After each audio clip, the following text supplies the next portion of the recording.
स्वामी समर्थ. स्वामी सेवेकरांनो, स्वामी महाराजांच्या कृपेने तुमच्या सगळ्या चांगल्या इच्छा पूर्ण हो हीच स्वामीचरणी प्रार्थना करते आणि आजच्या या महत्त्वाच्या व्हिडिओला सुरुवात करते. तर बघा स्वामी सेवेकरांनो, आपल्या आयुष्यामध्ये बऱ्याच अडचणी आणि बरेच संकट असतात, ज्या अडचणींना आपण वैतागतो आणि या अडचणी आपल्या आयुष्यातून बाहेर कधी जातील किंवा या अडचणी आपला पाठलाग कधी सोडतील असा आपण विचार करत असतो. आणि काही अडचणी अशा असतात की एका पाठोपाठ एक येतात. एका अडचणीतून आपण बाहेर पडतो तर दुसरं संकट समोर उभं टाकलेलं असतं. अशा वेळेस काय करावं ते सुचत नाही आणि कोणाची मदत घ्यावं हे देखील सुचत नाही. आपण खूप प्रयत्न करतो त्या अडचणीतून बाहेर निघण्याचा, पण तेवढंच आपण त्या अडचणीमध्ये फसत जातो. त्या अडचणीतून आपल्याला बाहेर निघताच येत नाही. अशा बऱ्याच अडचणी आपल्या सर्वांच्या आयुष्यामध्ये असतात.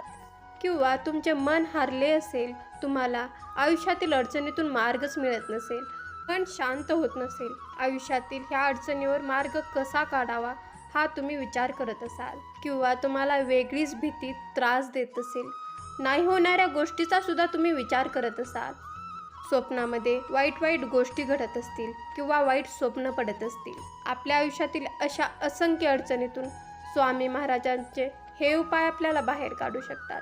फक्त आपल्याला हे उपाय स्वामी महाराजांवर श्रद्धा आणि विश्वास ठेवून करायचे आहेत. स्वामी महाराजांना आपल्या मनातील सगळ्या गोष्टी सांगून करायच्या आहेत. स्वामींना माझ्या पाठीशी राहा अशी विनंती करून करायच्या आहेत. स्वामी महाराजांवर श्रद्धा ठेवून जर का तुम्ही हे उपाय केले ना, तर तुम्हाला तुमच्या अडचणीतून नक्की सुटका भेटेल. म्हणून तुम्ही विचार करू नका. आता या अडचणीतून बाहेर निघण्याची वेळ आलेली आहे. या अडचणीतून आपल्याला कोण बाहेर काढू शकतो, तर फक्त स्वामी महाराजच बाहेर काढू शकतात. स्वामी महाराजांचे हे प्रभावी उपायच आपल्याला आयुष्यातील सर्व अडचणीतून बाहेर काढू शकतात. तर चला तर मग बघूया स्वामी महाराजांचे हे प्रभावी उपाय कोणकोणते आहेत ते. तर सगळ्यात आधी आपल्याला काय करायचं आहे, तर आपल्या घरामध्ये स्वामी महाराजांचा फोटो किंवा मूर्ती असेलच, किंवा नसेल तर तुम्ही एक छोटीशी मूर्ती किंवा फोटो घरात घेऊन या आणि आपल्या घरातच स्वामी महाराजांजवळ जा. आपल्या मनातील जी काही भीती असेल किंवा ज्या काही अडचणी असतील, त्या सर्व अडचणी आपल्याला आपल्या स्वामी महाराजांना हक्काने सांगायच्या आहेत. मनात कोणतीही गोष्ट न लपवून ठेवता सगळं स्वामी महाराजांसमोर जायचं आहे आणि त्यांना बोलून टाकायचं आहे. आणि साक्षात ब्रह्मांड नायक आपल्या घरात असताना आपण भ्यायचं काम नाही. आपण आपल्या मनातील जी काही भीती असेल ती आपल्या स्वामी महाराजांना सांगायची आहे. आणि तुमच्या जवळपास केंद्र असेल, मठ असेल, तर आवर्जून मठामध्ये केंद्रामध्ये जायचं आहे आणि त्यांच्या पुढे संकल्प करायचा आहे. तुमच्या जवळपास मठ नसेल, केंद्र नसेल, तर तुम्ही घरी स्वामी महाराजांपुढे बसायचं आहे आणि हा संकल्प करायचा आहे की स्वामी महाराज, मी आजपासून 1 महिनाभर दररोज तारक मंत्राचं पठण करेन. यानंतर तुम्हाला दररोज सकाळ संध्याकाळ किंवा जेव्हा वेळ मिळेल तेव्हा तारक मंत्राचं पठण करायचं आहे. पूर्ण महिनाभर पठण करायचं आहे आणि स्वामी सेवेचा अनुभव बघायचा आहे. बघा, ही सेवा तुम्हाला तुमच्या आयुष्यातील अडचणीतून बाहेर तर काढेलच, पण तुमचं मन समाधानी करेल आणि तुमच्या मनामध्ये येणारे वाईट विचारसुद्धा थांबवेल. तर बघा स्वामी सेवेकरांनो, तारक मंत्र हा एवढा प्रभावी मंत्र आहे ना, जो आजाराने ग्रासलेला आहे, जो चिंतेने त्रासलेला आहे आणि जो वाईट विचारांनी सुद्धा घुरपटून गेलेला आहे, त्याला बाहेर काढण्यासाठी तारक मंत्रासारखी शक्ती दुसरी कोणतीच नाही.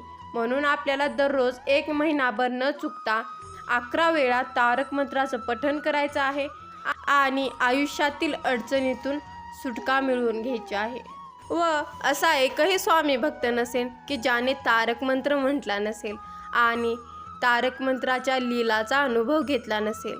म्हणूनच आपल्याला हा उपाय श्रद्धेने, मनापासून आणि स्वामी महाराजांवर विश्वास ठेवून करायचा आहे आणि स्वामी महाराजांचा आशीर्वाद मिळवायचा आहे. तर आता या सेवेचे काही नियम असतात का, तर या सेवेचे थोडे नियम आहेत.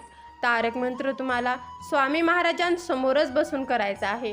म्हणजेच तारक मंत्र आपल्याला स्वामी महाराजांपुढे बसूनच म्हणायचं आहे. 1 वेळा तारक मंत्र म्हणण्यासाठी तुम्हाला जास्तीत जास्त 1.5 मिनिटं लागतो. म्हणून 11 वेळा तारक मंत्र म्हणण्यासाठी तुम्हाला 15 मिनटं वेळ पुरेसा आहे. 15 मिनटातच तुमची ही सेवा होऊन जाते. म्हणून वेळात वेळ काढून आपल्याला दिवसभरातले 15 मिनटं काढायचे आहेत आणि महिनाभर ही सेवा करायची आहे. आता दुसरी गोष्ट म्हणजे जर का तुम्हाला मासिक धर्म आला, विटाळ आलं, सूतक आलं तर तेवढे दिवस स्किप करायचे आहेत. पण विटाळामध्ये, मासिक धर्मामध्ये, सूतकामध्ये तुम्ही तारक मंत्र ऐकू शकता, पण स्वामी महाराजांपुढे बसून तारक मंत्राचा हा उपाय करू शकत नाहीत. म्हणून तुम्ही एवढ्या दिवसामध्ये तारक मंत्र फक्त ऐकू शकता. नंतर तुमचे एवढे दिवस होऊन गेल्यानंतर म्हणजे मासिक धर्मातले 4 दिवस झाल्यानंतर किंवा विटाळामधले दिवस होऊन गेल्यानंतर तुम्ही हा उपाय करू शकता. पण जेवढे दिवस तुमचा हा उपाय करणं राहिला आहे किंवा ही सेवा करणं राहिली आहे तेवढे दिवस तुम्हाला जास्तीची सेवा करायची आहे. म्हणजेच जर का तुमचे मासिक धर्मामध्ये 4 दिवस गेले असतील, विटाळामध्ये 12 दिवस गेली असतील तर तुम्हाला जास्तीचे 12 दिवस सेवा करायची आहे आणि ही सेवा पूर्ण करायची आहे. बाकी या उपायासाठी कोणतेही नियम नाही. हा उपाय तुम्ही रात्रीच्या 11 वाजता सुद्धा करू शकता. फक्त आपल्याला 12 ते 12:30 हा उपाय करायचा नाही, कारण दत्त महाराजांच्या भिक्षेचा वेळ मानला जातो. म्हणून 12 ते 12:30 कोणतीही सेवा किंवा कोणताही उपाय आपल्याला करायचा नसतो. बाकी तुम्ही दिवसभरातले 15 मिनटं कधीही काढू शकता आणि तारक मंत्र म्हणू शकता. आणि तुम्ही जर का स्वामी महाराजांसाठी 15 मिनिटसुद्धा वेळ काढत नसाल ना, तर तुम्हाला स्वामी महाराजांना काहीच मागण्याचा अधिकार नाही, कारण वेळ कोणालाच नसतो. वेळात वेळ काढून आपल्याला स्वामी महाराजांचा हा उपाय करायचा असतो, कारण आपण सर्व संसारिक माणसे आहोत. आपल्याला कधीच वेळ भेटणार नाही, कारण दररोजचे कामं तर होतच राहणार आहेत. आणि आपल्याला जर का आपल्या अडचणीतून बाहेर पडायचं असेल तर ही सेवा आवर्जून करायची आहे. वेळात वेळ काढून ही सेवा करायची आहे. व्हिडिओमधील ही छोटीशी माहिती आवडल्यास व्हिडिओला लाईक करा, चॅनलला सबस्क्राईब करा. श्री स्वामी समर्थ. जय जय स्वामी समर्थ.